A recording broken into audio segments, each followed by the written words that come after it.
Hey everyone, welcome to another episode of Empire State of Mind. I am your host, Diana Burgos, and with me today we have Mr. Teacup himself, Lisaldo Tavarez.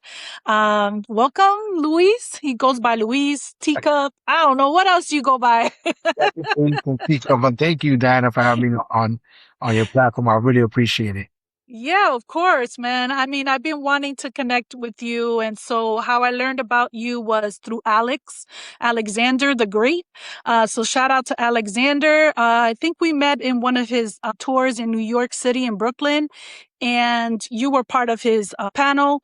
And your story really blew me away as far as how you were at one point at the bottom of your bottom and you self-made millionaire and forex traders, credit repair strategists. I mean, you're doing so many things. And so I definitely wanted to have you on because here in Empire State of Mind, we talk about the struggles and how we overcame adversity and how we made a name for ourselves. So you're the perfect candidate to do that with. It's a perfect podcast for me to be on. Yeah. So, okay. So let's start out by talking about when was it in your life, the pivotal moment where you decided you needed to make a change and create, a career for yourself? Were you working? Were you Yeah, always an entrepreneur or were you working for someone? and this is what a lot of people don't know, that people think that it my breakthrough or that moment came when I was sleeping on a couch, but no, it's actually when I was working a job. It was 2013. I remember the day, March 14th, 2013.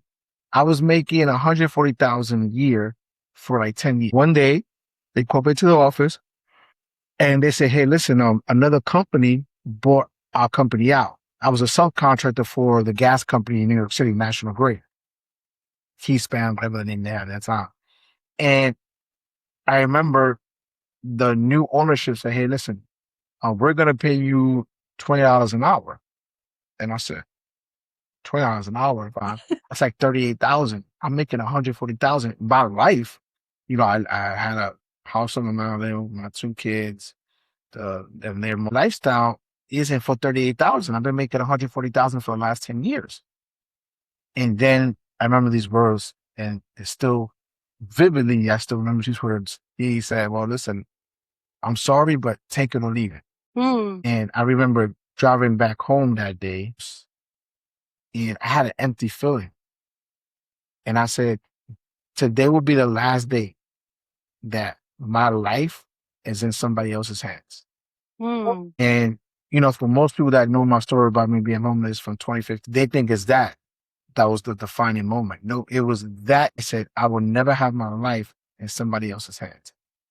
So now becoming an entrepreneur, that I realized that it's a struggle. And that led me to. Wow. And so when you made the decision, what came to mind? Like, how were you going to earn a living? Did you have an idea or you just... At that time, I was into getting into some investments. So I said, you know what, let me move forward with it now.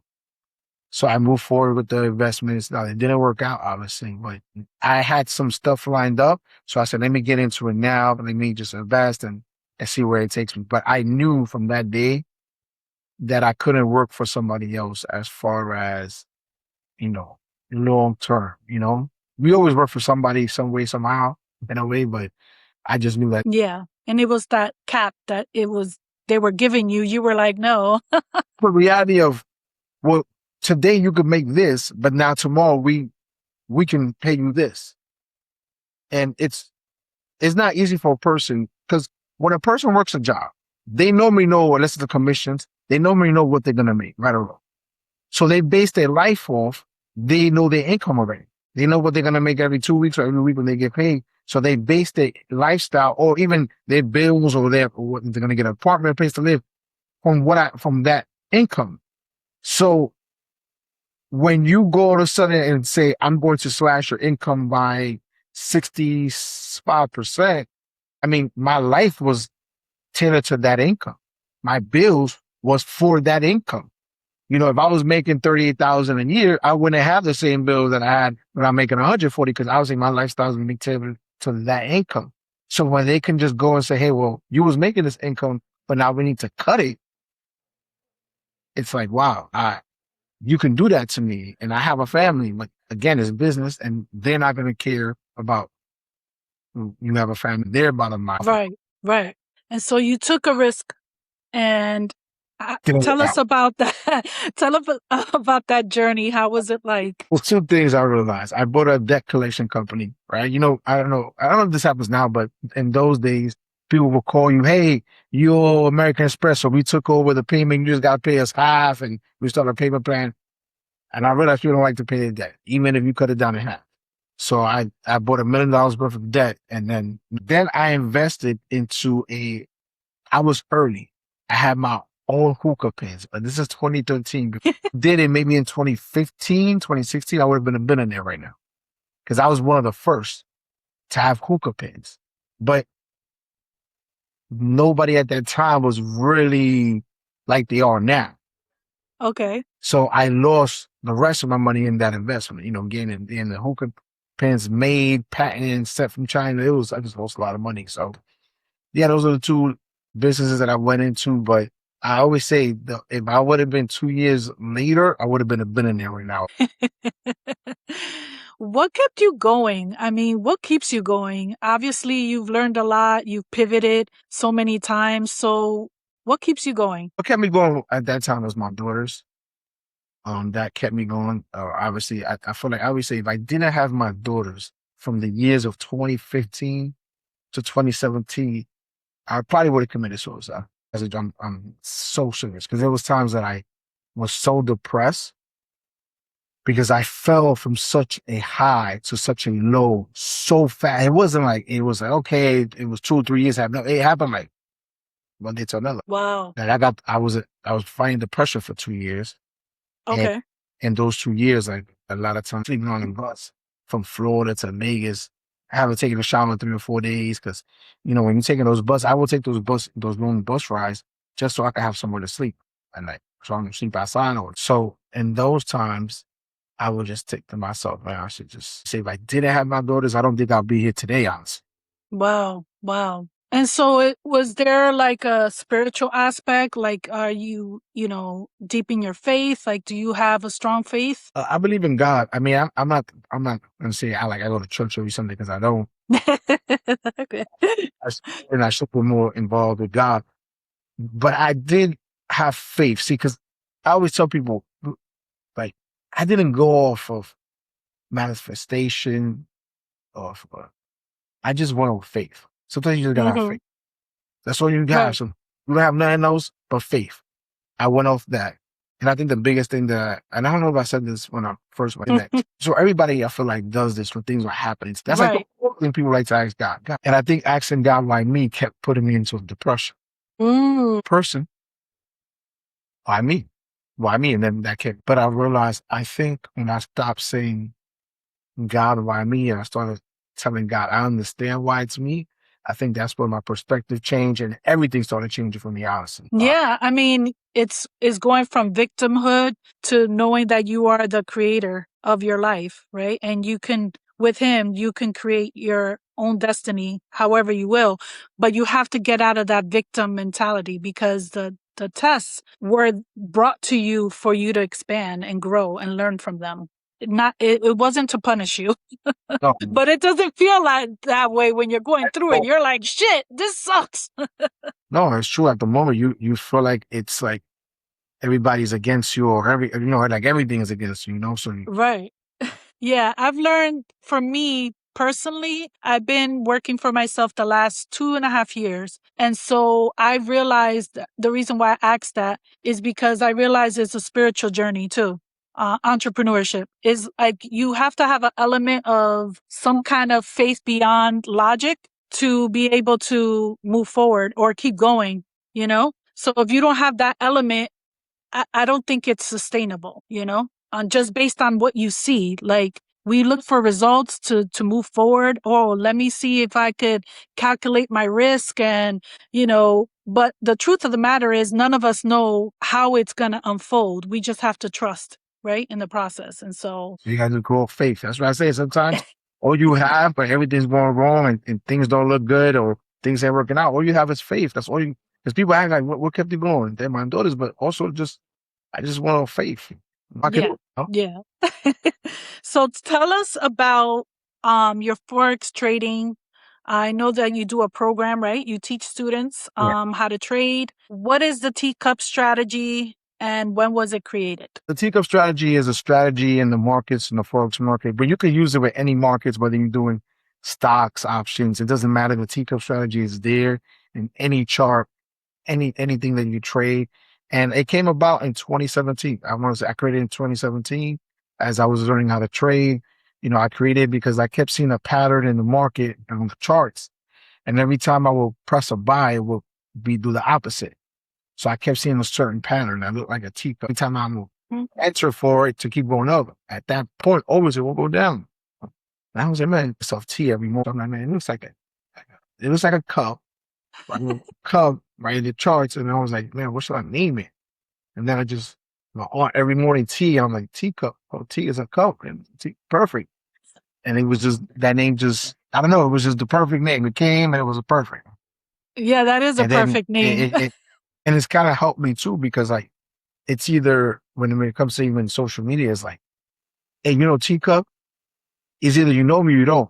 But it's not like if I would say Lisaldo or Lewis, like which Lewis, which is it's unique. Mr. Teacup. There's only one Mr. Teacup. Either you know him or you don't.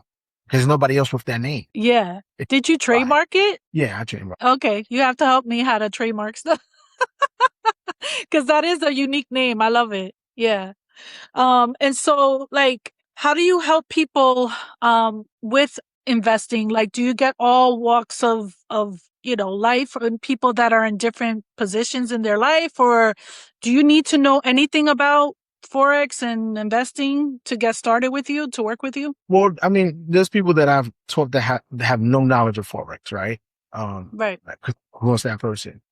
But when it comes to investing, like I get a lot because of this. I've met so many people in life, um, real estate investors, all type of investors. But yeah, you don't have to know, but you have to take the time out to learn. Okay. And especially when you're going to invest, right? I always tell people, for you to invest, you should have a savings account for your investment. Before Okay. you invest, so let's say you say, hey, this investment is 20,000. Now, I've already got 25,000, 30,000 in the bank. I would invest. I would wait till at least have the money that I have to invest in my bank account. Because a lot of times what people happens is they invest their last. And then every little thing, they're like life or death. You don't want to be like that. Then you're bringing it back energy, bad karma, bad vibe, Yeah. work out. And people do that a lot. Okay. They want So to invest. like, not tapping into your emergency funds, for example. Like, you should have something extra strictly for investing. You should never invest if it's all you have. Right. Now, some people will tell you, well, take the chance, which I take a bunch of chances, so I understand. But truth be told, you have to sometimes take calculated chances that Right. it's not gonna, Right. And So so the ideal person working with you and wanting to start learning the strategy should be in a financial position where they have their emergency funds to cover their own personal things. trading is that you can open up a broker account with Okay. because it's like rigging, over $10. But you can put $100, $200. It's not like it's a lot of money. Like, the more capital you put, the better chance you have of making more money, obviously. But with that, it's more about just learning. And then when you're ready to put money into the markets for you to trade it, then that's whenever you're ready. It's not like you have Okay. to put in right away. You can start with a demo account, which is a fake account. It's live markets. You're in the real markets, but it's just not real money that you trade. That's to get you like used to the feeling of trading. And so that's why I tell people, Okay. I didn't even know that was even an option, like a dummy account. I had yes. no idea. Because it's good, because again, that's how I started with a dummy account. Okay. All right. Feeling of how it feels when you win, when you lose a trade, even though it's not the real thing. So you can never really compare it, but still it gives you some type of knowledge of how it would feel. And Yeah. And what's the difference between like traditional, like stocks and bonds and forex trading? so stocks and bonds, you're really trading companies. Right. But with forex, it's currencies, it's other countries' currencies.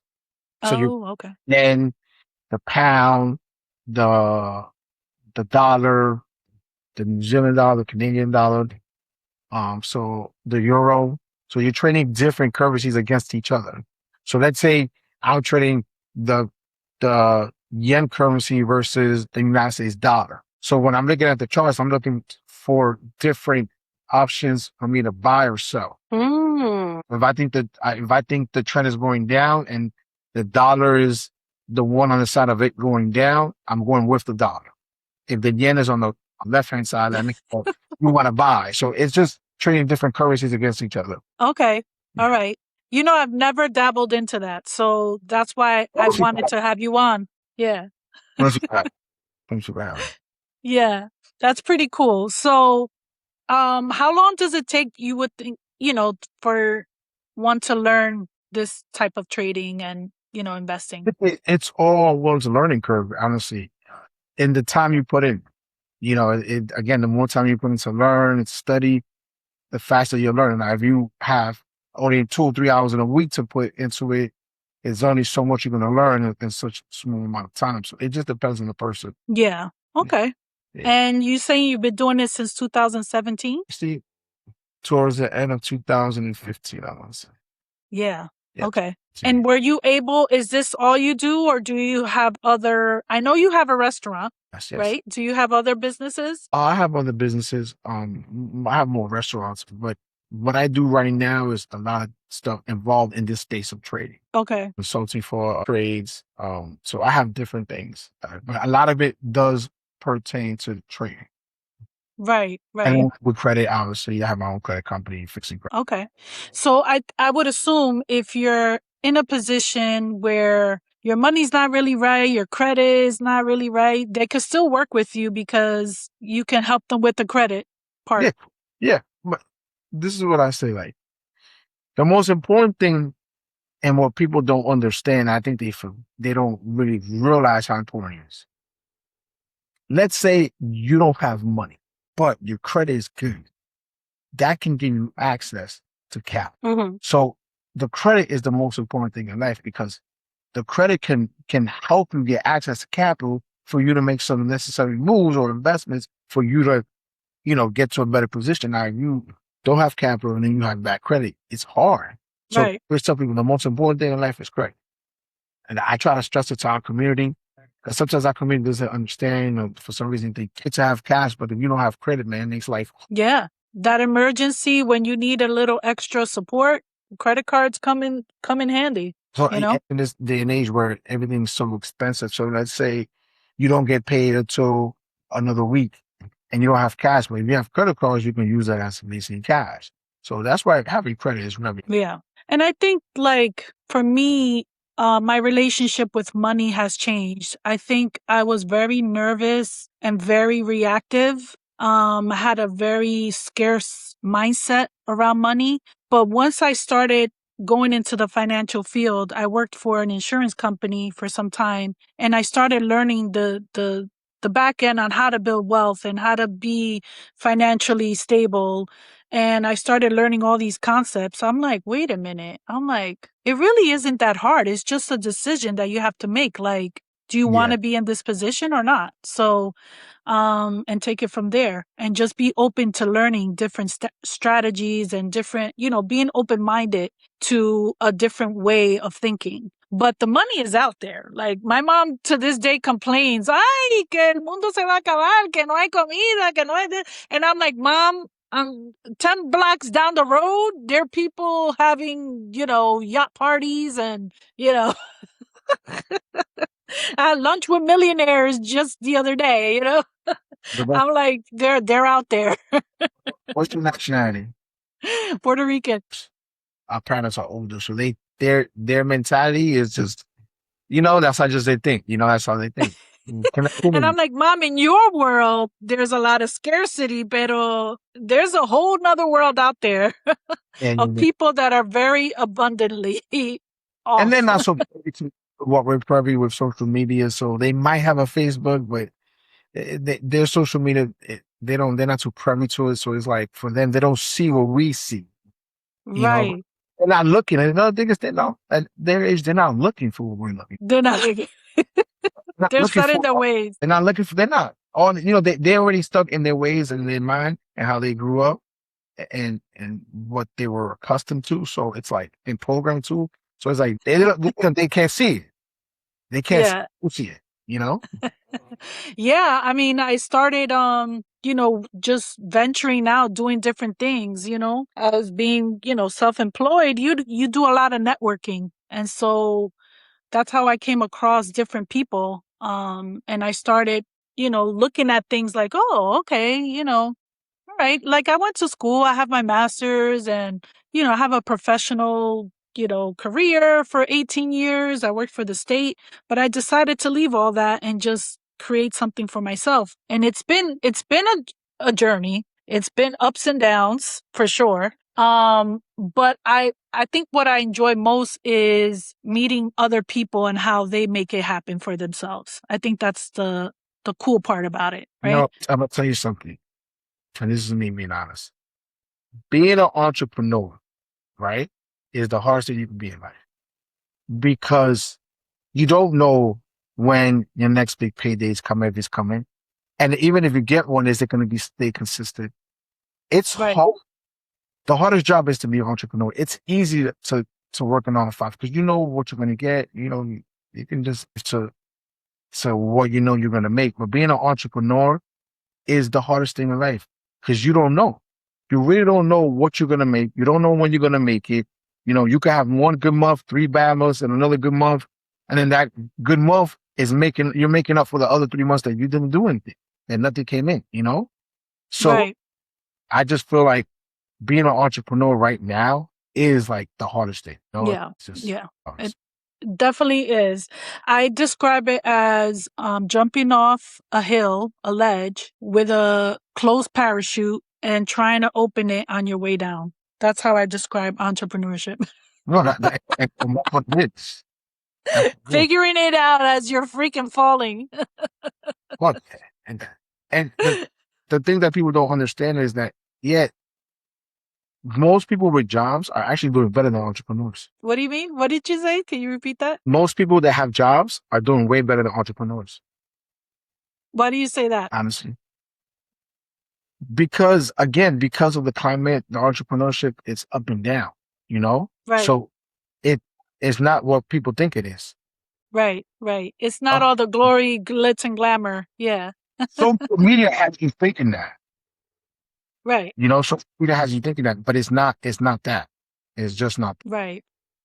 So what will you say, like, what piece of advice will you give someone that is struggling to, form a business or form their identity or make a brand for themselves, and they just feel like there's more setbacks than, opportunities? What piece of advice will you give that person who is just starting out? I think the biggest thing is, can you outlast the bad days? Mm. Because there's gonna be plenty, Mm. plenty of those days, and not everybody's built to to take. Not everybody's built for failure. Everybody's built for success. We're all built for success, but a lot of us ain't built for failure, and that's why Mm. some people don't. Because a lot of people ain't built for failure. But who is? But you have to be. Let me tell you something. What makes me successful in life is because I'm okay. Some Mm. okay with it. Some people are only okay with winning and things only their way. But as soon as things don't go their way, things, you know, doesn't add up for them. It's like, well, you know what? Maybe this ain't for me. And I think that's where And they give up. well, Yeah. Yeah. and that's the thing. Like, can you outlast the bad days? It's Yeah. that's what it is. You And got sticking to your vision, right? Your overall goal, like no, why you. no. And listen, sometimes you have to pivot on the vision. Sometimes, as you being an entrepreneur, you have to maybe go back to a job for a bit Mm-hmm. I've to done that. the entrepreneurship dream that you have. Right. Right. It, Did you it's not that easy. did you know that you were going into this type of business in forex trading? Like, did you when you had your vision, like I'm gonna work for myself? No, Did you know? I never even thought of that. I never knew about that. I didn't even know about this. Oh wow! So Right. it found you basically. Yeah. Well, it was because I was doing multi-level marketing. I was in a vacation company where you sell vacations, membership to people. So because of that, I met so many people networking through that. And a friend of mine on Facebook in 2015 posted like charts. And I was like, as an entrepreneur, you're always asking, what is that? What is that? You're always trying to see. Right. You're curious. Yeah. For me, I was like, I'm never I don't know what this is, but I'm gonna ask, and I did, and I'm glad I did. And when I first started, it was like Chinese to me. Like I know what to. I understand it now, but like anything in life, you do it. It's just common. Like I could see a chart, and I remember in 2015 when I first looked at a chart, I said, "I'm never gonna get this." I look at Yeah. It's like your everyday, yeah, everyday routine. So, so Louise, where could people find you if they are living under a rock and they don't know who you are? Where could people find you and work with you, learn more about you? you can follow me on Facebook. I mean, I'm gonna not gonna. I'm never really. Is Lisaldo Tavarez. My Instagram is Mr. Teacup _. Mr. Okay. All Yeah, right. reading your credit fix, or if you just, Right. a lot of times I take out, because a lot of people ask me questions on DMs. Take the time out, even if I don't know you, because a lot of times people will send me a message on DM, Mm-hmm. like a heartfelt message of what they got going on. And I do take the time out to answer. I do answer everybody because you just never know if Okay. you answering that person changes their lives around or changes just them how they feeling about themselves. Right. Right. And So you also do speaking engagements, right? So you're a motivational speaker, and that's how I met you. yeah, and I do also speaking like tomorrow I'm in Washington D.C. August 4th to speak about trading and things of that nature. So Wow, nice, nice. yeah, Well, thank you, Luis, for taking out the time to be with me today, and I really appreciate everything that you're doing. I can't wait to work with you because there's a whole lot of things that I want to learn, and I'm excited for what's ahead for you. And if you enjoyed this episode, please like, share, subscribe, share it with others so that they can hear all these amazing, inspiring stories. And once again, thank you so much for being here. Until next time. thank you, sweetie. Uh, thank you so much.